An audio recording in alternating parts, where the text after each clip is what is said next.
Bonjour à tous, il est midi, c'est l'heure de faire un point sur l'actualité en région centre à la mi-journée. C'est aujourd'hui que l'on vote dans toute l'Europe et ici dans la région qui fait partie de la circonscription Massif Central Centre. On doit donc élire les 5 députés qui représenteront la région au Parlement européen. Cela fait maintenant 4 heures que les bureaux de vote ont ouvert. Et il y avait un peu de monde ce matin dans ce bureau de vote d'Olivet près d'Orléans. Pour le moment, 10% de participation dans la région. Attention, les bureaux de vote ferment à 19h dans les grandes villes, mais 18h dans les petites communes. Résultat connu dans la nuit, mais on vous donnera les premières tendances ce soir dans le journal. Les Fleurissoises championnes de la Coupe de France Dames, c'est la première fois qu'elles décrochent ce trophée.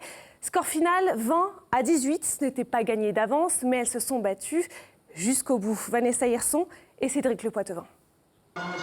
Resplendissant, les filles de Fleury décrochent leur première Coupe de France. Super, un peu de suspense quand même, mais on a bien encouragé et bravo Fleury. Je suis très fier de nos panthères. Elles ont battu Paris, c'est génial. Pourtant ici Paris ouvre le score.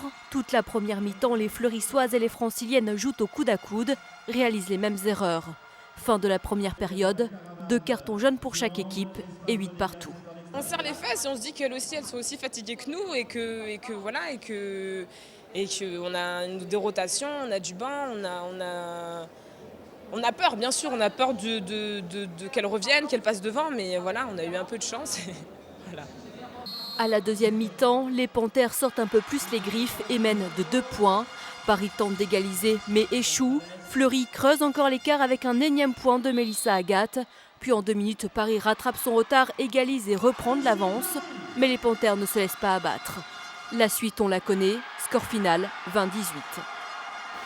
Il n'y a pas de vérité dans ce métier-là. On était plus bactère dimanche dernier et puis aujourd'hui on a surmonté la pente et faire un match solide et laisser Paris à 18 buts, c'est une grosse performance tactique. On ne savait pas si on allait être capable, mais on en avait tellement envie. On savait qu'on pouvait, que nous battre 3 fois, c'était inacceptable. Il fallait qu'elle nous mette moins de 20 buts et à partir de là, putain, on a réussi. En remportant la Coupe de France, Fleury-les-Aubrais décroche son 5e trophée pour ses 40 ans. Elle n'a pas gagné de match, mais elle a atteint son objectif. L'Association des paralysés de France voulait battre son record du nombre de participants au Flash Mob à Tours. Et regardez, valides et non valides ont dansé ensemble et ils étaient 1 millier au total. Entraînés par le tube Happy de Pharrell Williams, l'objectif, je vous laisse écouter. L'objectif, c'est de sensibiliser le plus de monde possible aux problèmes du handicap et de faire connaître l'association des paralysés de France qui travaille pour eux. Et donc quand ils ont fait appel à nous, la première édition, là on en est à la 3e, eh bien on a tout de suite dit oui, puisque nous on a une section handi-danse à Mont, donc au sud de Tours, depuis 2008. Et donc on est particulièrement sensibilisés à cet événement. Ça a super bien marché, je pense qu'il y avait au moins 1000 personnes et de toute génération. Le pari est réussi.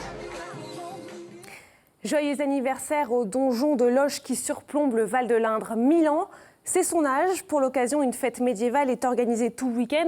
Et pas de fête médiévale sans danse, ménestrel et restauration à la mode d'autrefois. Alain-Georges Monnet et Jean-Philippe Tranvoise. Et pas de pommes de terre, parce que la pomme de terre, elle n'existait pas au Moyen-Âge. Au Moyen-Âge aussi, il y avait des chefs qui donnaient des conseils en faisant cuire le rouet. Des musiciens, des ménestrels, des instruments d'époque et même des soldats qui, le bivouac installé, parcouraient les louves sèches du château de Loches. Nous étions bien à la 2e fête médiévale organisée par l'association à tous les temps. Il y a des costumes qui sont faits par nous-mêmes, il y a des costumes qui sont loués à Mon Trésor se raconte. Et puis on fait des répétitions, nous, le jeudi soir. Le jeudi soir dans une salle sportive au COSAC. Et donc 20h, 22h. Et donc un jeudi soir, on fait du chant et de la danse. Et l'autre soir, on fait du théâtre et de la danse. Et voici celui à qui revient l'honneur de cette fête. Le célèbre donjon de la forteresse, construite par Fulconera.